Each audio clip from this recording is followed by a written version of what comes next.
امروز میخوام بهتون یکی از روش‌های درست کردن کباب تابه‌ای رو یاد بدم. این ویدیو خیلی سریع و تند و خودمونی درست شده. امیدوارم که خوشتون بیاد. اول از همه یه دونه پیاز سایز متوسط رو رنده بکنین و اگه که خیلی آب داره آبش هم بگیرین، یعنی خیلی پیازتون آبدار نباشه. بعدش نیاز به 400 گرم گوشت چرخ کرده داریم. گوشت چرخ کرده‌ای که یا تازه است یا اگه که توی فریزر بوده درش آوردین و یخش نسبتاً باز شده رو به پیازا اضافه بکنین و بریم که بهش ادویه اضافه بکنیم. یه مقداری نمک، یه مقداری هم ما پودر سیر بهش میزنیم، یه کمی فلفل سیاه و اینا رو خوب با هم دیگه مخلوط بکنید. خیلی مهمه که اینا خیلی خوب با هم دیگه ترکیب بشن.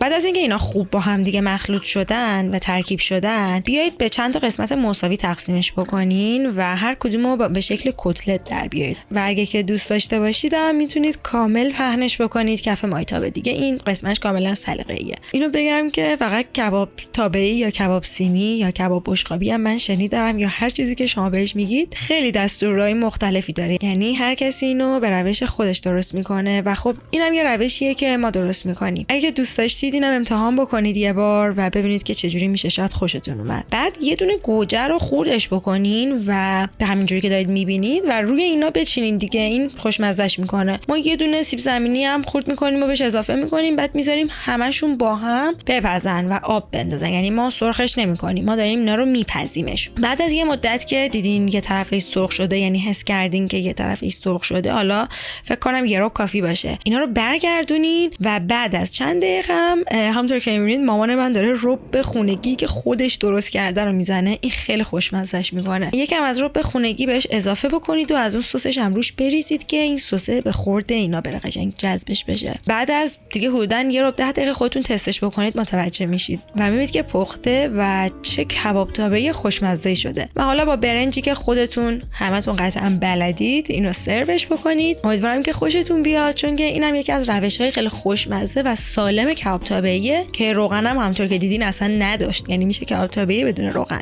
تا این ویدیو دیگه میبینمتون. خدافظ.